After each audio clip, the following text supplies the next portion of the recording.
அனைவருக்கும் வணக்கம். இன்னைக்கு நம்ம தமிழ்ல ரீசெண்டா ரிலீஸ் ஆயிருக்கக்கூடிய ஜென்ம நட்சத்திரம் அப்படின்ற ஒரு சூப்பரான ஹாரர் படத்தை பத்தி தான் இந்த வீடியோல பார்க்க போறோம். சோ வீடியோக்குள்ள போறதுக்கு முன்னாடி இந்த படத்தை பத்தி ஒரு சில விஷயங்கள் சொல்லணும் அப்படின்ற மாதிரி ஆசைப்படுறேன். சோ அது என்ன அப்படின்னா, இந்த படத்தை ப்ரமோட் பண்ணும்போது ட்ரெய்லர்ல கூட இது ஒரு பயங்கரமான ஹாரர் படம் அப்படின்ற மாதிரி தான் ப்ரமோட் பண்ணாங்க. அந்த படத்தை பார்த்து முடிச்சதுக்கு அப்புறம் ஹாரர் எலிமெண்ட் பாத்தீங்கன்னா இதுல ஒரு 10 to 20% மட்டும் தான் இருக்கு. மிச்சம் எல்லாமே பாத்தீங்கன்னா ஒரு ஆக்ஷன் த்ரில்லர் கதை மாதிரி தான் இருக்கு. சோ இதனாலதான் இந்த படம் பாக்ஸ் ஆபீஸ்ல அடி வாங்கி போல. எது எப்படியோ இந்த படம் ஒரு ஒன் டைம் வாட்சபிள் படமா தான் இருக்கும். சரி, நாம இப்ப இந்த கதையை பார்த்தலாமா? ரைட். இந்த படத்தோட ஸ்டார்டிங் சீனே ஒரு வாய்ஸ் ஓவர்ல இருந்து தான் ஸ்டார்ட் ஆகுது. கடவுள் முதலா படைச்ச உயிர் லூசிஃபர் அப்படின்றது அது கடவுளுக்கு ரொம்ப உதவியா இருந்தது. கடவுளுக்கு நிகரான விஷயங்களை பண்ணிக்கிட்டு இருந்தது அப்படின்ற மாதிரி இருக்கும். அந்த சமயத்துல பூமியில நிறைய மக்கள் வாழணும் அப்படின்றதுக்காக கடவுள் இருக்கா இல்லையா, அவர் நிறைய உயிரினங்களை உருவாக்குறார் அப்படின்ற மாதிரி இருக்கும். அதுல முக்கியமானது மனுஷங்களுக்கு கடவுளை மாதிரி ஆற்றல்கள் நிறைய வச்சு இந்த கடவுள் படைச்சதால லூசிஃபர் கோவம் அடைகிறாரு. எதுக்காக மனிதர்களுக்கு மட்டும் இவ்வளவு கரிசனை பார்த்து பண்ணிருக்கீங்க? இந்த மனுஷங்களே ஒரு நாள் உங்களை ஏமாத்தக்கூடும் அப்படின்ற மாதிரி லூசிஃபர் எச்சரிக்கை. கடவுள் இதை கேட்கறதா தெரியல, நீ என்ன சொல்றது அப்படின்ற மாதிரி லூசிஃபருக்கு பனிஷ்மெண்ட் கொடுத்து அவரை பாதாள சிறையில் அடைக்கிறார் அப்படின்ற மாதிரி இருக்கும். இதனால கோவம் அடைஞ்ச லூசிஃபர், என்ன இந்த மனிதர்களுக்காக இப்படி ஒரு பனிஷ்மெண்ட் கொடுத்தீங்க இல்லையா, இதே மனிதர்களை வச்சு, அதாவது போட்டி பொறாமை அப்படின்ற எல்லாத்திலும் நிறைஞ்சு இருக்க மனுஷங்களை வச்சு கண்டிப்பா உங்களை நான் வீழ்த்துவேன் அப்படின்ற மாதிரி அந்த இடத்துல இருந்து ஒரு சாத்தானா மாறுறாரு அப்படின்றத காமிக்கிறாங்க. சோ சாத்தான மக்கள் யார் வழிபடுறாங்களோ அவங்களுக்கு இவர் போய் உதவுற மாதிரி, அதனால நிறைய மக்கள் சாத்தான வழிபட ஆரம்பிச்சுட்டாங்க அப்படின்ற மாதிரி இருக்கும். இது கூடவே கடவுளை அழிக்கணும் அப்படின்னா இந்த லூசிஃபர் ஏதாவது ஒரு வேலையை பண்ணும் இல்லையா, அதனால சாத்தானால உருவாக்கப்பட்ட ஒரு குழந்தைய இந்த பூமிக்கு அனுப்பி வச்சிருக்காரு அப்படின்ற மாதிரி ஒரு குழந்தைய சடங்குகள் எல்லாத்தையும் பண்ணிட்டு இருக்காங்க இல்லையா, அவங்க கை மாத்துற மாதிரி காமிக்கிறாங்க. இந்த சீன் அப்படியே கட் பண்ணி பிரசன்ட்ல ஒரு லேடி தூங்கிக்கிட்டே இருக்கும் போது காமிக்கிறாங்க. கண் விழிக்கிறாங்க. ஒரு சின்ன குழந்தை அகோர முகத்தோட இவங்க முன்னாடி நின்றுகிட்டே இருக்கு. முதல்ல பயப்படுறாங்க. அதுக்கப்புறமா கிட்ட போக அந்த குழந்தை இருக்கு இல்லையா, அது கூடவே ஒரு பெரிய உருவம் ஒண்ணு நின்றுகிட்டு இருக்கு. அதை பாக்குறாங்க. பயந்து போய் கணவர் பேரை சொல்லி கத்திக்கிட்டே இருக்கு. கணவர் எழுந்துக்கிறதாவே தெரியல. என்ன பண்றதுன்னு தெரியாம அமைதியா இருக்கும்போது அந்த குட்டி பெண் உருவம் இருக்கு இல்லையா, அது கிட்ட வந்து இவங்களை தொட ஆரம்பிக்குது. இவங்களுக்கு என்ன ரியாக்ட் பண்றதுன்னு தெரியல. அமைதியா இருக்காங்க. தொட்டுக்கிட்டே இருந்த அந்த உருவமும் கொஞ்சம் நடக்க ஆரம்பிச்சதும் இவங்களோட மனநிலைமை மாற ஆரம்பிக்குது. அந்த கையை பிடிச்சி, அதாவது அந்த குழந்தையோட கையை பிடிச்சி நடக்க ஆரம்பிக்கிறாங்க. அந்த குழந்தைக்கு முன்னாடி அந்த குழந்தையோட அம்மா, பின்னாடி இவங்க அப்படின்ற மாதிரி 3 பேரும் நடந்து போய்கிட்டே இருக்கும்போது பெரிய பில்டிங் மேலதான் இவங்க குடியிருக்கிறாங்க. அந்த பில்டிங் மேல ஏறி அந்த குழந்தை நிக்க வைக்குது. 3 பேரும் சேர்ந்து அந்த பில்டிங் மேல இருந்து கீழே விழுறாங்க அப்படின்றத காமிச்சு அப்படியே கட் பண்ணி தூக்கத்துல இருந்து அலண்டு போய் ஹீரோயின் எழுந்துக்கிற மாதிரி காமிக்கிறாங்க. சோ இவங்களோட கணவர் பக்கத்துல தான் தூங்கிட்டு இருப்பாரு. என்ன ஆச்சு அப்படின்ற மாதிரி இவங்களை சாந்தப்படுத்தி தூங்க வைக்க இது முதல் தடவை கிடையாது, இது நிறைய தடவை ஆகிட்டு இருக்கு அப்படின்ற மாதிரி நாம புரிஞ்சுக்கலாம். அப்படியே கட் பண்ணா இவங்க ஒரு ரூம்ல இருக்காங்க இல்லையா, வெளியில இன்னொரு கப்பல் இருப்பாங்க, அவங்கள காமிக்கிறாங்க. சோ வழக்கம் போல இன்னைக்கு உன்னோட மனைவி தூங்க விடலையா, நைட் எல்லாம் ஒரே சத்தமா இருந்தது அப்படின்ற மாதிரி கிண்டல் பண்ண, அவ எப்ப பிரெக்னென்ட் ஆனாலும் அதுல இருந்து கெட்ட கனவா அவளுக்கு வந்துகிட்டே இருக்கு, அது எதனால அப்படின்றது தான் புரியல அப்படின்ற மாதிரி குழப்பத்துல பேசிக்கிட்டு அங்க நியூஸ் பேப்பர் இருக்கும், அதை எடுத்து படிக்கலான்னு போக அதுல பாத்தீங்கன்னா ஊருக்குள்ள ஒரு எலெக்ஷன் வரப்போகுது அப்படின்றதுனால எம்எல்ஏ கேண்டிடேட் யாருக்கும் தெரியாம பணத்தை வச்சு அனுப்பியிருக்காரு அப்படின்ற மாதிரி இருக்கும். சோ இதை பாக்குறாங்க. சிரிச்சுக்கிட்டு அந்த பணத்தை எண்ணிக்கிட்டே இருக்க அப்படியே கட் பண்ணி எம்எல்ஏ கேண்டிடேட் இருக்காரு இல்லையா, அவர்கிட்ட போகுது. ஊருக்குள்ள நம்ம தான் நிறைய ஓட்டிங்க வாங்கி ஜெயிக்கணும், பணப்பட்டுவாடா பண்றது தெரியவே கூடாது அப்படின்ற மாதிரி பல வேலைகளை பண்ணிக்கிட்டு இருக்கான். இவருக்கு ஒரு பிஏ இருக்கார், அவர் பேர் ராஜேஷ் அப்படின்ற மாதிரி இருக்கும். ஸோ அந்த மனுஷன் ரொம்ப தங்கமான மனுஷன் அப்படின்ற மாதிரி இங்க நடக்கிற விஷயங்கள் மூலமா நமக்கு காமிச்சிட்டு அப்படியே கட் பண்ணி ஹீரோ கேங் இருக்கு இல்லையா, அங்கேயே போகுது. ஸோ இவங்களோட மொத்த கேங்க ஒன்று சேர்றாங்க. நம்மளோட ஃபியூச்சர் படத்தை எப்படியாவது எடுத்தாகணும் அப்படின்ற மாதிரி நிறைய கான்வர்சேஷன் போய்கிட்டே இருக்கும்போது அதுல ஜனா அப்படின்ற ஒரு கேரக்டர் இருக்கு. பணம் பார்த்தீங்கன்னா அவர்கிட்ட இருக்காது. இதனால அங்க இருக்க எல்லாருமே ஒரு பயங்கரமா கலாய்ச்சிக்கிட்டே தான் இருப்பாங்க. அது அப்படி இப்பயும் கலாய்ச்சிக்கிட்டே இருக்கும்போது இதுக்கு நடுவில் ஹீரோவுக்கு ஒரு மேனேஜர் கிட்ட இருந்து கால் வருது. நாளைக்கு நீங்க ஒருத்தருக்கு கதை சொல்ல போனோம், இந்த வாட்டி உங்களுக்கு படம் ஓகே ஆயிடும் நினைக்கிறேன் அப்படின்ற மாதிரி போனை வைக்க எல்லாரும் சந்தோஷம் அடைகிறாங்க. நான் ஹீரோ மட்டும் லைட்டா சோகமா இருக்கார். காரணம் என்ன அப்படின்னா அவரோட மனைவியை விட்டு பிரிஞ்சு போகணும் அப்படின்றது தான். இதனால இந்த விஷயங்களை அவரோட மனைவி கிட்ட சொல்லி இதுக்கு நான் போய் தான் ஆகணுமா, அவன் எப்ப போனாலும் படத்தை கேட்டுட்டு, அதாவது கதையை கேட்டுட்டு வேணாம் இல்ல அப்படின்ற மாதிரி அனுப்பிட்டுறான், இது எனக்கு தேவைதானா அப்படின்ற மாதிரி சொல்ல அவங்க யோசிக்கிறாங்க. நம்ம குழந்தை பிறக்கும் போது நீ ஒரு டைரக்டரா தான் இருப்ப அப்படின்ற மாதிரி என்கிட்ட சொன்ன இல்லையா, அதுக்கான நேரம் இதுவா கூட இருக்கலாமே, சோ உன்னோட சான்ஸ் எதுக்காக விடணும், போயிட்டு வா அப்படின்ற மாதிரி இவரை மோட்டிவேட் பண்ணி அனுப்பி வைக்கிறாங்க. அப்படியே கட் பண்ணா இவர் கிளம்புற மாதிரியும் இன்னொரு பக்கம் இவங்களோட காதல் இருக்கு இல்லையா, அது ஒரு பாடல் மூலமா நமக்கு காமிக்க ஆரம்பிக்கிறாங்க. கட் பண்ண கதை சொல்லணும் அப்படின்ற மாதிரி ஹீரோ கோயம்புத்தூர் கிளம்பி போயிட்டாரு. இங்க இவரோட மனைவி தனிமையில இருக்காங்க. முகம் கழுவிக்கிட்டே இருக்கும்போது அப்போ இவங்களை ஒரு குழந்தை ஒரு பயமுறுத்தும் இல்லையா, அது கூட சேர்ந்துக்கிட்டு ஒரு பச்சை குழந்தைய வச்சுக்கிட்டு ஒரு அம்மா பாத்தீங்கன்னா குழந்தை செத்து போச்சு, அதுக்கு என்ன பண்ணலாம் அப்படின்ற மாதிரி இவங்க கிட்ட எடுத்துட்டு வந்து காமிக்கிற மாதிரியும் இவங்க அதை பார்த்து பயந்து ஓடுற மாதிரியும் நிறைய விஷயங்கள் இவங்களுக்கு தோணிக்கிட்டே இருக்கு. அலற ஆரம்பிக்கிறாங்க. அங்கிருந்து பயங்கரமா கத்த ஆரம்பிக்கிறாங்க. பக்கத்து ரூம்ல தான் இவங்களோட ஃப்ரெண்ட்ஸ் எல்லாம் இருக்காங்க இல்லையா, வழக்கம் போல கத்த ஆரம்பிச்சுட்டாலா. இப்ப என்ன பண்றதுன்னே தெரியலையே அப்படின்ற மாதிரி ஒரு வழி இல்லாம ஹீரோயின் கிட்ட போய் என்னமா ஆச்சு, எதுக்குமா கத்திக்கிட்டு இருக்கேன்னு கேட்க, இங்க என்னமோ இருக்கு, அது என்ன துரத்திக்கிட்டு இருக்கு அப்படின்ற மாதிரி நிறைய இடங்கள்ல பயந்தாங்க இல்லையா. கூட்டு போய் காமிக்கிறாங்க, ஒண்ணுமே இல்ல. கடைசியா பாத்ரூம்ல ஒரு 2 ரத்த கரையோட கை பாத்தீங்கன்னா பதிஞ்ச மாதிரி பதிவாயிருக்கும். அதை கூட்டு போய் காமிக்க இந்த இடத்துல அது அப்படியே இருக்கு. இதை பார்த்து அங்க இருக்க எல்லாருமே ஷாக் ஆயிடுறாங்க. இவங்க சொல்றது உண்மையா இருக்கும், இந்த வீட்டுல ஏதோ ஒரு இருக்கும் அப்படின்ற மாதிரி பயந்துகிட்டே சுத்தி முத்தி தேட ஆரம்பிக்க ஒரு பெரிய புதர் மாதிரி இருக்கும், நிறைய செடியெல்லாம் இருக்கும். அதுக்குள்ள இருந்து ஏதோ ஒரு சத்தம், பயந்து போறாங்க. என்னவா இருக்கும் அப்படின்ற மாதிரி கிட்ட போய் பார்க்கும்போது எம்எல்ஏவோட பிஏ அப்படின்ற மாதிரி ஒருத்தர் காமிச்சாங்க இல்லையா, அவர் ரத்த வெள்ளத்துல அங்க சாக துடிக்கிற நிலைமையில இருக்காரு அப்படின்ற மாதிரி இருக்கும். பயந்து போறாங்க. ஆனா யாருன்னா நீங்க முதல்ல இங்க வெளியே போங்க அப்படின்ற மாதிரி அவரை துரத்து வெளியே அனுப்பலான்னு ட்ரை பண்ண மனுஷன் நடக்க கூட முடியாம அம்மா நான் உங்க காலில் கூட விழுறேன், என்ன வெளியே மட்டும் போக சொல்லிடாதீங்கம்மா அப்படின்ற மாதிரி அழுதுகிட்டே ஒரு சில விஷயங்களை சொல்ல ஆரம்பிக்கிறார். அப்போ ஒரு பிளாஷ்பேக் வந்து ஓப்பன் ஆகுது. ஸோ என்னதான் ஊரே ஏமாத்துற எம்எல்ஏ கூட இருந்தாலும் இந்த மனுஷன் சம்பளத்தை தாண்டி எதுவுமே வாங்க மாட்டார் அப்படின்ற மாதிரி இருக்கு இல்லையா. தன்னோட குழந்தையோட வண்டியில போய்கிட்டே இருக்கும்போது திடீர்னு குழந்தைக்கு மூச்சு பிரச்சனை ஏற்படுது. ஒரு சின்ன ஆக்சிடென்ட் ஒன்று ஏற்படுது. ஹாஸ்பிட்டல்ல சேர்க்கிறாங்க. குழந்தைய செக் பண்ணி பாக்குறாங்க. குழந்தையோட இதயத்துல ஒரு ஓட்டை இருக்கு. உடனடியா ஆபரேஷன் பண்ணியாகணும், அதாவது இதய மாற்று அறுவை சிகிச்சை பண்ணியாகணும் அப்படின்னு ஒரு கட்டாயம். இதுக்கு குறைஞ்சது 30 ல இருந்து 40 லட்சம் ரூபாய் தேவைப்படுது. ஸோ இந்த பணத்தை நீங்க கொண்டு வந்தீங்க அப்படின்னா மற்ற வேலைகள் எல்லாத்தையும் நான் பாத்துக்கிறேன் அப்படின்ற மாதிரி சொல்லி அனுப்ப இந்த மனுஷன் எம்எல்ஏ கிட்ட போய் கையில காலில் வந்து கேட்டு பார்க்க அவர் ஒரே வார்த்தை, அந்த 40 லட்சம் என்கிட்ட இருந்தது அப்படின்னா நான் நிறைய பேரோட ஓட்டு வாங்கிப்பேன், உன் பொண்ணு ஒருத்த உயிருக்காக அந்த 40 லட்சம் எல்லாம் கொடுக்க முடியாது, பொண்ணை இழந்துட்டு போறேன் இல்லையா, இன்னொன்னு பெத்துட்டு போயா அப்படின்ற மாதிரி சொல்லிட்டு போக கண் கலங்கி நிக்கிறாரு. என்ன பண்ணுதுன்னு தெரியாம இருக்கும்போது அப்பதான் எம்எல்ஏ பட்டுவாடா பண்ணணும் அப்படின்ற மாதிரி ஒரு 57 கோடி கிட்ட வச்சிருந்திருப்பாரு. அந்த பணம் இவருக்கு தெரிய ஆரம்பிக்குது. தன்னோட குழந்தைக்கு இது தேவைப்படுது அப்படின்ற மாதிரி புரிஞ்சுக்கிட்டு அந்த 57 கோடியும் பாத்தீங்கன்னா ஒரு இடத்துல கரெக்டா பதுக்கி வச்சுட்டு தன்னோட குழந்தைக்கு தேவையான பணத்தை மட்டும் எடுக்கணும் அப்படின்ற மாதிரி முனைப்புல எல்லா வேலைகளையும் பார்த்துட்டாரு. குழந்தைக்கு ஆப்ரேஷன் பண்ணணும் அப்படின்னா பெங்களூர் போய் ஆகணும்ன்ற ஒரு நிலைமை. ஸோ அந்த இடத்துக்கு எல்லாரும் கிளம்பிக்கிட்டே இருக்கும்போது குழந்தைய ஃபர்ஸ்ட் அனுப்பிடுறாங்க, டாக்டரும் போயிடுறாங்க. ஸோ இவரும் இவரோட மனைவியை மட்டும் கிளம்பிக்கிட்டே இருக்கும்போது எம்எல்ஏக்கு இவங்க பல கோடி அடிச்சுட்டு போயிட்டாங்க அப்படின்ற விஷயம் தெரிய ஆரம்பிக்குது. இதனால எம்எல்ஏ பார்த்தீங்கன்னா இவங்க 2 பேரையுமே, அதாவது கணவன் மனைவி 2 பேரையுமே பிடிச்சி நீங்க தூக்கிட்டு போறீங்க இல்லையா, அதுல ₹1 குறைஞ்சா கூட இங்க இருக்க யாருமே உயிரோட போக மாட்டீங்கன்னு மிரட்ட இவரோட மனைவி இருக்காங்க இல்லையா, ஒரே ஒரு வார்த்தை தான், ஏன் உயிருக்காக நம்மளோட குழந்தையோட உயிரை விட்டுறாதீங்க, எனக்கு என்ன ஆனாலும் பரவாயில்ல, குழந்தைய காப்பாத்துங்க அப்படின்ற மாதிரி தன்னைத்தானே அறுத்துக்கிட்டு இறந்து போக அங்க இருக்க எல்லாருமே பயந்து போறானுங்க. இந்த சமயம்னு பார்த்து இந்த நபர் இருக்கா இல்லையா ராஜேஷ், அவர் ஓட ஆரம்பிக்கிறார். அவர் ஓடி வந்துகிட்டே இருக்கும்போது ரவுடிகள் சுத்த ஆரம்பிக்கிறாங்க, நிறைய வெட்டுக்கள் வாங்க ஆரம்பிக்கிறாரு. ரத்த வெள்ளத்தோட இங்க வந்து விழுந்துட்டார் அப்படின்ற மாதிரி இருக்கும். ஸோ இப்ப சாகர தருவாயில இருக்கா இல்லையா, சாகரத்துக்கு முன்னாடி ஒரே ஒரு வார்த்தை தான், என் குழந்தைய நான் ரொம்ப கஷ்டப்பட்டு இந்த ஸ்டேஜ் வரைக்கும் கொண்டு வந்திருக்கேன், அந்த பணத்தை நான் ஒரு பர்டிகுலர் மில்லுல ஒழிச்சு வச்சிருக்கேன் அப்படின்ற மாதிரி அந்த ஏரியா பேர்ல சொல்லிட்டு அந்த பணத்தை எடுத்துட்டு போய் என் குழந்தைய எப்படியாவது காப்பாத்திருங்க சார், அந்த மிச்ச பணத்தை நீங்களே வச்சுக்கோங்க சார், இது கடைசி ஆசையா நிறைவேற்றிருங்க சார் அப்படின்ற மாதிரி அந்த இடத்துல துடி துடிக்க இறந்து போக இவங்க என்ன பண்ணுதுன்னு தெரியாம யோசிச்சுக்கிட்டே இருக்காங்க. பாட்டு நாங்க இருக்க நபர் பாத்தீங்கன்னா இவர் முதல்ல நம்ம ஹைட் பண்ணி ஆகணும் அப்படின்ற மாதிரி டெட் பாடி இருக்கு இல்லையா, அது யாருக்கும் தெரியாம வீட்டுக்கு பின்னாடி புதைக்கிறாங்க. அண்ட் ஹீரோயினும் தன்னோட கணவர்கிட்ட அதை பாஸ் பண்ணணும் அப்படின்ற மாதிரி நிறைய முறை ட்ரை பண்ணிக்கிட்டே இருக்கு. அங்க போன் தான் சுவிச் ஆஃப் ஆயிடுச்சு இல்லையா, கால் கனெக்டே ஆகல. கட் பண்ணா இதுக்கு அடுத்த நாள் காலையில கதை சொல்லணும் அப்படின்ற மாதிரி போய் உட்காந்து நான் எழுதி வச்ச கதையை ஒவ்வொன்றா சொல்லிக்கிட்டே இருக்கும்போது நடுவில் இவரோட மனைவி நிறைய முறை போன் அடிச்சுக்கிட்டே இருக்காங்க. இந்த மனுஷன் கட் பண்ணி விட்டுக்கிட்டே இருக்க இத்தோட முடிவில் கதையை சொல்லி முடிக்கிறார். அந்த ப்ரொடியூசரும் நீ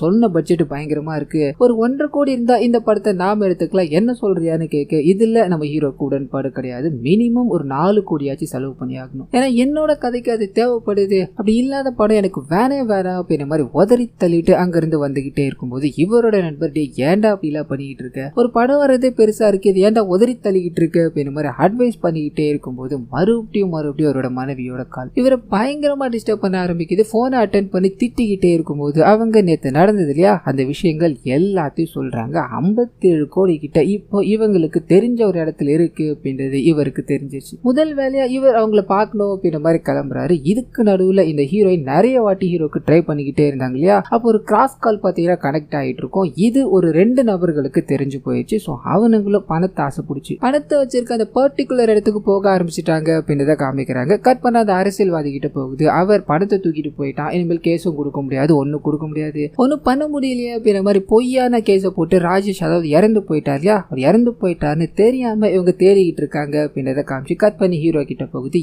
என்ன பண்ணாலும் சரி நீங்க இப்ப பண்ணீங்க இல்லையா அதை நான் சரின்னு சொல்லவே மாட்டேன்டா, இந்த உடனடியா போலீஸ் கிட்ட சொல்லி ஆகணும்டா, எம்எல்ஏ அவன் கூட இருக்கவனே விடல, நம்மள எப்படிடா விடுவா அப்படின்னு மாதிரி போலீஸ் கிட்ட சொல்லலான்னு போக அங்க இருக்க எல்லாருமே தடுத்து நிறுத்துறாங்க. காரணம் என்ன அப்படின்னா ஒரு பொண்ணோட உயிரை நம்ம ஒரு நாளுக்குள்ள காப்பாத்தி ஆகணும். அது மட்டும் இல்லாம இங்க இருக்க எல்லாருக்குமே பண தேவை இருக்கு, பணத்தால ரொம்ப கஷ்டப்பட்டுக்கிட்டு இருக்கோம், இது நமக்கு ஒரு ஆப்பர்ச்சுனிட்டியா ஏன் எடுத்துக்க கூடாது, அந்த பணத்தை நாமளே எடுத்துக்கலாம்டா அப்படின்னு மாதிரி இவரை பேசி கன்வின்ஸ் பண்ணி இவரோட இன்னொரு கேங் மெம்பர் இருக்கா இல்லையா ஜனா, அவருக்கு போன் அடிக்கிறாங்க. அந்த மனுஷனுக்கும் பண தேவை இருக்கு, ஸோ அவர்கிட்ட தான் வண்டி இருக்கு அப்படின்ற மாதிரி அவரை இன்க்ளூட் பண்ணிக்கிறாங்க. மொத்த பேரும் சேர்ந்து பாண்டிச்சேரி டு சென்னை ஹைவேல ஒரு பர்டிகுலர் மில்லுல தான் அந்த பணம் ஒளிச்சு வைக்கப்பட்டிருக்கு அப்படின்ற மாதிரி இருக்கும். அந்த இடத்துக்கு கிளம்புறாங்க. இது கூடவே ஹீரோயின் இருக்காங்க இல்லையா, அவங்க கார்ல தூங்கிக்கிட்டே இருக்கும்போது நிறைய மாந்திரிகங்களா பண்ணுவாங்க இல்லையா, அந்த இடத்துல கண் விழிக்கிற மாதிரியும் நிறைய வெள்ளக்காரங்க நிறைய மந்திரங்கள் எல்லாத்தையும் போட்டுக்கிட்டே இருக்க மாதிரியும் இவங்க முன்னாடி ஒரு குழந்தைய வச்சு பலி கொடுக்குற மாதிரியும் கனவுகள் இருந்து பயந்து எழுந்துக்கிறாங்க. ஸோ கனவுகள் இன்னும் துரத்திக்கிட்டே தான் இருக்கு அப்படின்றத காமிச்சிட்டு இன்னொரு பக்கம் அந்த கிராஸ் டாக்ல கனெக்ட் ஆனாங்க இல்லையா,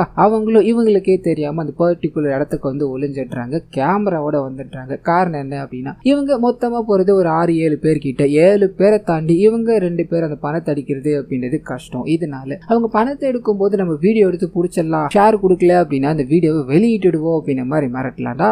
57 கோடியில் 1 கோடி 2 கோடி கொடுக்காமலையா போக போறாங்க அப்படின்ற தாட்ல இவங்க கேமரா வச்சு சுத்திக்கிட்டே இருக்கு. கட் பண்ணி இவங்க கிட்ட போகுது. ஸோ 6 பேரும் சேர்ந்து அந்த பணம் எங்க இருக்கு அப்படின்றத தேடி ஆகணும். இறந்து போறதுக்கு முன்னாடி அந்த நபர் இந்த இடத்துல இருக்குன்னு தான் சொல்லியிருப்பாரே தவிர எங்க இருக்கு அப்படின்றத ரிவீல் பண்ணல. இதனால ஒருத்தரா சேர்ந்து தேட ஆரம்பிக்கலாம் அப்படின்ற மாதிரி முடிவு பண்றாங்க. அப்படி தேடிக்கிட்டே இருக்கும்போது இந்த இடத்துல ஏதோ ஒரு அமானுஷம் இருக்கு அப்படின்றது ஹீரோட மனைவி இருக்காங்க இல்லையா, அவங்க உணர ஆரம்பிக்கிறாங்க. அது இவங்களை பயமுறுத்துற மாதிரி அந்த அம்மாவும் அந்த குழந்தை வந்துட்டு போயிட்டே இருப்பாங்களே, இங்கேயும் அந்த சம்பவம் நடந்துகிட்டே இருக்கு. அலறாங்க. அங்க இருக்க எல்லாருமே இவங்க கத்துறதால அடிக்கடி வந்துட்டு பார்த்துட்டு போய் செக் பண்ணிக்கிட்டே இருக்கு. இதுக்கு நடுவுல ஜனா அப்படின்ற ஒரு கேரக்டர் இருக்கு இல்லையா, அந்த கேரக்டர் பணத்தை தேடணும் அப்படின்ற மாதிரி போய்கிட்டே இருக்கும்போது ஒரு லேடி முன்னாடி பணத்தை தேடிக்கிட்டே இருக்காரு. பட்டுன்னு அவரோட காலை ஏதோ ஒரு உருவம் இழுக்கிற மாதிரியோ அவர் அந்த இடத்துல காணாம போற மாதிரியோ காமிக்கும். இந்த விஷயத்த அந்த லேடி பாக்குறாங்க, பயங்கரமா அலண்டு போயிடுறாங்க. எல்லாரையும் ஒண்ணு கூப்பிட்டு இங்க ஜனாவை ஒரு உருவம் இழுத்துட்டு போச்சு, அதனை கண்ணால பார்த்த அப்படின்ற மாதிரி பயந்துகிட்டே ஜனா எங்க இருக்கா அப்படின்றத தேட ஆரம்பிக்கிறாங்க. எங்க தேடியுமே கிடைக்கல. இதனால அலண்டு போறாங்க. அங்கிருந்து போயிடலாமா அப்படின்ற மாதிரி தாட் வர ஆரம்பிக்குது. ஆனா பணம் இருக்கு இல்லையா, அதை விட்டு போக மனசு இல்லை. இதனால மேற்கொண்டு தேட ஆரம்பிக்கிறாங்க. ஒரு பக்கம் பணத்தையும் இன்னொரு பக்கம் ஜனாவையும் தேடிக்கிட்டே இருக்கும்போது ஹீரோயின் இருக்காங்க இல்லையா, அவங்களுக்கு ஒரு சில விஷயங்கள் பாத்தீங்கன்னா அமானுஷியமா தோன்ற ஆரம்பிக்குது. அதை பத்தி தன்னோட கணவர்கிட்ட கேட்கும் போது அப்பதான் அங்க அந்த இடம் சாதாரண மில் கிடையாது, அங்க சடங்குகள் எல்லாமே நடந்திருக்கு அப்படின்ற விஷயம் தெரிய ஆரம்பிக்குது. ஸோ சாத்தான வழிபடுற சடங்குகள் தான் இங்க நிறைய நடந்திருக்கு அப்படின்ற விஷயம் அங்க இருக்கிற குறிப்புகள் மூலமாகவும் திருப்பப்பட்ட சிலுவைகள் மூலமாகவும் நமக்கு காமிக்கிறாங்க. அப்படியே கற்பனை அந்த ஜனாவை இழுத்துட்டு போச்சு அப்படின்ற மாதிரி சொல்லியிருந்தாங்க இல்லையா, அதை தேடிக்கிட்டே இருக்கும்போது ஜனா ஒரு இடத்துல ரத்த வெள்ளத்துல ஓரமா இறந்து போய் கிடக்குறான். அதை பாக்குறாங்க, பயந்து போறாங்க. அங்க இருக்க எல்லாருமே அப்படி ஸ்டன்னாய் நின்றுகிட்டே இருக்கும்போது ஒரு கருப்பு கலர் நாய் ஒண்ணு இவங்களை லொல்லுன்னு குலைச்சி துரத்த ஆரம்பிச்சு என்ன பண்ணுறதுன்னு தெரியாம ஓட ஆரம்பிக்கிறாங்க. அப்படி இப்படின்னு ஓடி போய் மறுபடியும் நிற்கும் போது அங்க ஜனாவோட பணத்தை காணும். இங்க கண்டிப்பா ஏதோ நடக்குதுடா. கொஞ்ச நேரத்துக்கு முன்னாடி உயிரோட இருந்தவன் இப்ப உயிரோட இல்ல, இறந்து போனவனோட பணத்தையும் இப்ப காணாம போயிடுச்சு அப்படின்ற மாதிரி மிஸ்ட்ரியோட அந்த பணத்தை கண்டுபிடிச்சாச்சு, நாம இங்க இருந்து போயாக்கணும், பணம் எல்லாம் செகண்டரியா வச்சுக்கலாம் அப்படின்ற மாதிரி அந்த பணத்தை தேட ஆரம்பிக்கிறாங்க. அப்படி தேடிக்கிட்டே இருக்கும்போது ஒரு மிஸ்ட்ரியான ஒரு ரூம் இருக்கும். அந்த ரூமுக்குள்ள ஹீரோயின் நுழையிறாங்க. அந்த ரூமுக்குள்ள பாத்தீங்கன்னா சிலுவை திருப்பப்பட்ட நிலையில இருக்கும். அந்த சிலுவையை ஸ்ட்ரைட் ஆக்கணும் அப்படின்ற மாதிரி இவங்க ட்ரை பண்ணிக்கிட்டே இருக்கும்போது இவங்க கண்ணு முன்னாடி அந்த பர்டிகுலர் பேஸ்ல சடங்குகள்லாம் நடந்தது அப்படின்ற மாதிரி சொல்லியிருந்தா இல்லையா, அந்த சடங்குகள் நடக்க ஆரம்பிக்குது. ஒரு பச்சை குழந்தைய கை மாத்துறாங்க. இது சாத்தானோட குழந்தை, சாத்தானோட வாயிலாக பிறந்தது அப்படின்ற மாதிரி அந்த ஒரு துளி ரத்தம் இருக்கு இல்லையா, அந்த குழந்தையோட ரத்தம் அது சொட்டு சொட்டா ஒழுவி ஒரு பெரிய மிஷின் இருக்கும், அது மேல வந்துகிட்டே இருக்கு. இவங்க இதை பாக்குறாங்க, அலட்டு போறாங்க. அதே சமயத்துல அங்க இருக்கிற நிறைய புக்ஸ் எல்லாத்தையும் நம்ம ஹீரோ இருக்கா இல்லையா, அவர் படிக்கக்கூடிய சந்தர்ப்பம் ஏற்படுது. அதை படிச்சுக்கிட்டே இருக்கும்போது இந்த இடம் சரியான இடம் கிடையாது, இங்க நம்ம எக்கு தப்பா மாட்டிக்கிட்டோம் போல அப்படின்ற மாதிரி இந்த விஷயத்த ஃப்ரெண்ட்ஸ் கிட்ட சொல்லலான்னு போக இன்னொருத்தர் கொலை செய்யப்பட்டாரு. இன்னொரு பெண் இருக்காங்க இல்லையா, அவங்க ஏதோ ஒரு உருவத்தை பாக்குறாங்க, பயந்து ஓடிக்கிட்டே இருக்கும்போது ஒரு பெரிய கல் ஒண்ணு இவங்களோட தாடையில அடிச்சு அந்த இடத்துல உடல் சிதறி இறந்து போறாங்க அப்படின்றத காமிச்சு அப்பதான் அந்த உருவம் என்ன அப்படின்றத காமிக்கிறாங்க. சோ இது நேரம் வரைக்கும் முதல்ல இறந்து போனது ஜனா அப்படின்ற மாதிரி இருந்தது இல்லையா, அந்த நபர் தான் அங்க உயிரோட இருக்கார். சோ அவர் இறந்து போக கிடையாது. இதுக்கு பின்னாடி என்ன இருக்கு அப்படின்றதெல்லாம் ரிவீல் பண்ணல. ஆனா அவர் உயிரோட இருக்கார், அவர் தான் இதை பண்ணிக்கிட்டு இருக்காரு அப்படின்றத காமிச்சு இந்த சைடு ஹீரோ கிட்ட போக ஆரம்பிக்குது. எஞ்சி இருக்கிறவங்களையாச்சும் காப்பாத்தி ஆகணும் அப்படின்ற மாதிரி அங்க தப்பிச்சு போகலான்னு ட்ரை பண்ண கேமரா தூக்கிட்டு 2 பேர் வந்தாங்க இல்லையா, அதுல வயசான நபர் இறந்து போய் விழுறாரு. அவர் யார் எவர் அப்படின்றது இவங்களுக்கு தெரியல. பயந்து போய் அங்கிருந்து ஓட ஆரம்பிக்கிறாங்க. கட் பண்ணா ஜனா கிட்ட போகுது. அவர் 2 கேமராமேன்ல ஒருத்த புடிச்சு வச்சுக்கிட்டு இன்னொருத்தனை கொலை பண்ணிட்டார் அப்படின்ற மாதிரி இருக்கும். காரணம் என்ன அப்படின்னா இந்த மனுஷன் இந்த பணத்தை தூக்கணும் அப்படின்ற மாதிரி தான் பிளானை போட்டு இங்க ஒரு பேய் நடமாடிக்கிட்டு இருக்கு அப்படின்ற மாதிரி விஷயங்கள் எல்லாத்தையும் பண்ணி இந்த வேலைகள் இறங்கிக்கிட்டே இருக்கும்போது இவனுங்க கேமரா தூக்கிட்டு வந்திருக்காங்க. இதுக்கான காரணம் என்ன அப்படின்ற மாதிரி அவங்கள பிடிச்சி விசாரிக்கும் போது சொல்லியிருப்பாங்க. ஸோ ஒருத்தரை கொலை பண்ணிட்டு இன்னொருத்தரை உயிரோட வச்சதுக்கான காரணம் என்ன அப்படின்னா அவனுக்கும் இந்த ஜனாவை மாதிரியே பணத்தால வெறுக்கப்பட்ட ஒரு வாழ்க்கை. ஸோ அதனால மட்டும்தான் தம்பி நீ உயிரோட இருக்க, கொஞ்ச நேரம் அப்படியே இருந்த அப்படின்னா இவங்க எல்லாரையும் முடிச்சுட்டு பணத்தை எடுத்துட்டு போய்கிட்டே இருக்கலாம் அப்படின்ற மாதிரி அவனை சாந்தப்படுத்தி அமைதியாக்க இன்னொரு பக்கம் இங்கிருந்து தப்பிச்சு ஓடணும் அப்படின்ற மாதிரி ட்ரை பண்ணாங்க இல்லையா, அதுல மிச்சம் இருக்கிறது இன்னொரு 3 பேர் தான் இருக்கும். இவங்க இங்க இருந்து போவாங்களா அப்படின்ற மாதிரி நாம எதிர்பார்க்கும் போது அதுல இருக்க ஒரே ஒரு நபர் இங்கிருந்து தப்பிச்சு போறதுக்கான வாய்ப்பு இருந்தோம். அதை பார்த்தீங்கன்னா பண்ணலாமா வேணாமா அப்படின்ற மாதிரி யோசிக்கிறார். காரணம் என்ன அப்படின்னா இவரோட காதலி இறந்து போயிட்டாங்க. அட்லீஸ்ட் அவங்க 3 பேரோட அதாவது இறந்து போனாங்க இல்லையா, அவங்க எல்லாரோட டெட் பாடியுமாச்சும் இங்க இருந்து கொண்டு போவோம்டா, இங்க என்னமோ நடக்குது அப்படின்றது புரிஞ்சிருச்சு. ஆனா இதை தவிர வேற வழி கிடையாதுடா நமக்கு அப்படின்ற மாதிரி ஒருத்தரோட டெட் பாடி எடுத்துட்டு வரணும் அப்படின்ற மாதிரி போக ஜனாக்கு இந்த விஷயம் தெரிஞ்சு போயிருச்சு. இதனால தானும் டெட் பாடி மாதிரி நடிக்க ஆரம்பிக்கிறாரு. அவங்க ஒவ்வொரு டெட் பாடிகளையா தூக்கி வச்சுக்கிட்டே இருக்கும்போது கடைசியா முகம் தெரியாத ஒரு நபர் அதாவது கேமராமேன் இறந்து போயிட்டா இல்லையா, அவரோட டெட் பாடியை தேடி அலைஞ்சிக்கிட்டே இருக்காங்க. இங்க டெட் பாடி எல்லாத்தையும் ஹீரோயின் தான் பார்த்துக்கிட்டு இருக்காங்க அப்படின்ற மாதிரி இருக்கும். கண்ணை மூடி பயத்துல உட்காந்துக்கிட்டே இருக்கும்போது அந்த குழந்தையோட உருவம் மறுபடியும் பயமுறுத்துது. என் குழந்தை இறந்து போச்சு என்ன பண்றது அப்படின்ற ஒரு சத்தம். கண்ணை திறந்து பார்த்தா 3 டெட் பாடியுமே காணும். இவங்க பயங்கரமா அலற ஆரம்பிக்கிறாங்க. அங்க இருக்க எல்லாருமே அதாவது மிஞ்சி இருக்கிற 2 பேருமே ஓடி வந்து பார்க்க டெட் பாடியை காணும். இங்க என்னமோ இருக்கு, இதுக்கு மேல ரிஸ்க் எடுக்க வேண்டாம், இறந்து போனவங்களாவே இருக்கட்டும், நம்ம எதுவா இருந்தாலும் நாளைக்கு பாத்துக்கலாம்டா, இந்த இடமே சரி கிடையாது, இங்க இருக்கிற குறிப்புகள் எல்லாமே சாத்தான வழிபடுறவங்களோட குறிப்பு, இது சரி கிடையாது அப்படின்ற மாதிரி ஹீரோ பயங்கரமா அந்த நபரை கன்வின்ஸ் பண்ணி அங்க இருந்து கூட்டு போக கட் பண்ண இந்த நபர் அதாவது ஜனா இருக்கா இல்லையா, அவர் தான் அந்த எல்லா டெட் பாடிகளையும் எடுத்து ஒளிச்சு வச்சாரு அப்படின்ற மாதிரி இருக்கும். ஸோ எல்லாருமே இங்க இருந்து போயிட்டானுங்க, பிரச்சனையே இல்லை, அந்த பணத்தை நம்ம கண்டுபிடிச்சாகணும் அப்படின்ற மாதிரி கட்டி வச்சிருக்கா இல்லையா ஒரு நபர், அவரை பிடிக்கலான்னு போக அந்த நபர் அங்கிருந்து தப்பிச்சு போயிட்டார். நீ பாவம் உனக்கு ஏதாவது ஷேர் கொடுப்போம் அப்படின்ற மாதிரி உன்னை உயிரோட கட்டி வச்சிருந்தா நீ எனக்கே விபதி அடிக்க பாக்குறல நீ அப்படின்ற மாதிரி அந்த பையனை தேடி அலைஞ்சிக்கிட்டே இருக்கும்போது ஒரு சின்ன குழி மாதிரி இருக்கும், அதுக்குள்ள பொத்து விழுந்துட்டார். ஆனா அப்படி விழும்போது தான் அதுக்குள்ளதான் அந்த 57 கோடி பணம் இருக்கு அப்படின்ற விஷயம் தெரிஞ்சு போயிடுச்சு. அந்த பணத்தை பார்க்கும்போது இவரோட மனசுக்குள்ள அப்படி ஒரு சந்தோஷம், அந்த சந்தோஷம் கொஞ்ச நேரம் கூட நிலைக்கல. கட் பண்ணி ஹீரோ இருக்கா இல்லையா, அந்த தப்பிச்சு போய்கிட்டே இருக்கும்போது ஹீரோட நண்பருக்கு ஒரு விஷயம் தோண ஆரம்பிக்குது. இந்த ஜனா இருக்கா இல்லையா, அவர் சிகரெட் பிடிச்சி அந்த சிகரெட்டை பார்த்தீங்கன்னா வண்டிக்குள்ள தூக்கி போட்டார் அப்படின்ற மாதிரி இருக்கும். இதே சிகரெட் ஸ்மெல் பார்த்தீங்கன்னா அங்க இருக்க எல்லா இடத்துலயும் அடிச்சிருந்திருக்கும். ஸோ ஜனாவை கொலை பண்ண ஒருத்தன் தான் அவரோட சிகரெட்டை பயன்படுத்தி இது எல்லாத்தையும் பண்ணிருக்கட்டும். இதுக்கு பின்னாடி அமானுஷம் இருக்கோ இல்ல மனுஷன் இருக்கானோ இல்ல எனக்கு தெரியாதரா, ஆனா இருக்கிறவனை பிடிச்சி நான் வெளிக்கொண்டு வர விட மாட்டேன், நீ வண்டியை திருப்பிட்டா போவோம் அப்படின்ற மாதிரி ஹீரோவை கட்டாயப்படுத்தி அந்த இடத்துக்கு போக இங்க பணம் கிடைச்ச சந்தோஷத்துல இருக்க மனுஷனுக்கு அது கொஞ்ச நேரம் கூட நிலைக்கல இல்லையா, இவங்க வந்துட்டாங்க. ஸோ இதுக்கு மேல ஒளிஞ்சு என்ன பண்ண போறோம் அப்படின்ற மாதிரி ஜனா முன்னாடி வர இது கூடவே இன்னொரு கேரக்டர் அங்கிருந்து வருது அப்படின்றத காமிக்கிறாங்க. அதாவது ஜனாக்கு போன் பண்ணிருப்பாங்க இல்லையா, அப்பவே அந்த நபர் பிளான போட்டு இன்னொரு நபரை இதுல கூட கூட்டு வந்துட்டார் அப்படின்ற மாதிரி இருக்கும். 2 பேரும் சேர்ந்துதான் எங்க பேய் நடமாட்டம் இருக்கு அப்படின்ற மாதிரி ஒருத்தரையா போட்டு தள்ளிக்கிட்டே இருந்தாங்க. இப்போ இந்த விஷயம் ரிவீல் ஆனதால நம்ம ஹீரோ பயங்கரமா டென்ஷன் ஆயிட்டாரு. பணத்தை கேட்டிருந்தா கொடுத்துருப்பா, எதுக்காகடா இத்தனை பேரை கொலை பண்ண அப்படின்ற மாதிரி அவங்க கூட சண்டை போட்டுக்கிட்டே இருக்கும்போது இத்தோட முடிவுல அந்த 2 பேர்ல ஒருத்தர் இறந்து போறார், ஜனா மட்டும் தான் இருக்காரு அப்படின்ற மாதிரி இருக்கும். ஸோ ஜனா கூட ஹீரோ சண்டை போட்டுக்கிட்டே இருக்க அந்த சமயத்துல ஹீரோயின் இருக்காங்க இல்லையா,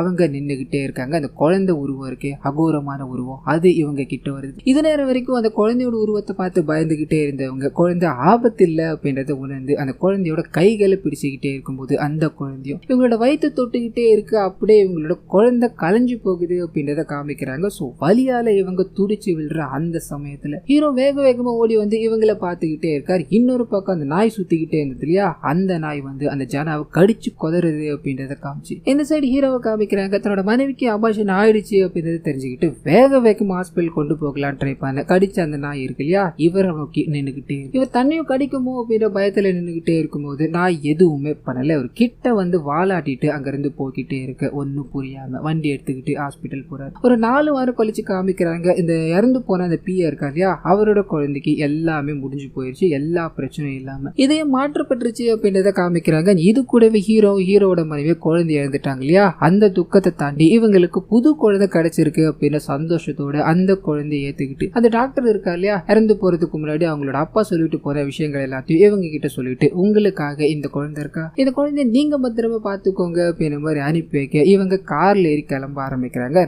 அந்த சமயம் அவரை பார்த்து டாக்டர் அந்த குழந்தையோட ஒரு சில ரிப்போர்ட்ஸ் எல்லாத்தையும் பார்த்துக்கிட்டே இருக்கும்போது ஏதோ ஒரு விஷயம் இவருக்கு பயங்கர அதிர்ச்சியா இருக்கு. அதை வேகமா ஹீரோ கிட்ட சொல்லலான்னு கால் பண்ண கால் கனெக்ட் ஆகல. சரி நேரடியா சொல்லுவோம் அப்படின்ற மாதிரி ஓடி வந்துகிட்டே இருக்கும்போது ஹீரோ கார் எடுத்து போய்கிட்டே இருக்காரு. என்ன படுதுன்னு தெரியாம ஜன்னல் மாதிரி இருக்கும், அதுல தலையை எட்டி பார்த்துக்கிட்டு நம்ம ஹீரோவோட பேரை சொல்லி கத்திக்கிட்டே இருக்க வேகமா ஒரு கண்ணாடி கிளாஸ் பார்த்தீங்கன்னா அவரோட தலையை அப்படியே வெட்டி எடுத்து தலை பார்த்தீங்கன்னா ஹீரோவோட கார் முன்னாடி போய் விழுது. அது இந்த விஷயங்கள் எல்லாத்தையும் பார்த்து ஒரு நாய் குலைச்சிக்கிட்டே இருக்க கார் கண்ணாடி இருக்கு இல்லையா, அது தானாவே ஏறி நாயோட கழுத்து அறுத்து அப்படியே சாகடிக்குது அப்படின்றத காமிக்கிறாங்க. ஸோ இந்த விஷயங்கள் எல்லாமே நடக்கிறதுக்கான காரணம் என்ன அப்படின்னா நம்ம ஹீரோ கூட இருக்கு இல்லையா அந்த குழந்தை. ஸோ ஸ்டார்டிங் சீன்ல மனுஷன் மூலமா கடவுள் அழிக்கணும் அப்படின்றதுக்காக சாத்தான் ஒரு குழந்தைய உருவாக்குனார் அப்படின்ற மாதிரி இருக்கு இல்லையா, அந்த குழந்தை தான் இந்த குழந்தை. ஸோ அந்த குழந்தைய ஸ்டார்டிங் சீன்ல ஒரு ரிச்சுவல் போட்ட நபர் வாங்குற மாதிரி காமிச்சிருப்பாங்களே, அதுவே அந்த எம்எல்ஏ பியா இருந்தார் இல்லையா, அவராக தான் இருக்கும். ஸோ அவர் இந்த குழந்தைய சரியான இடத்துல கொண்டு போய் சேர்க்கணும் அப்படின்றது மட்டும்தான் அவரோட கடமையா இருக்கும். அதை தான் அவர் கரெக்டா பண்ணிட்டு இறந்து போயிட்டாரு.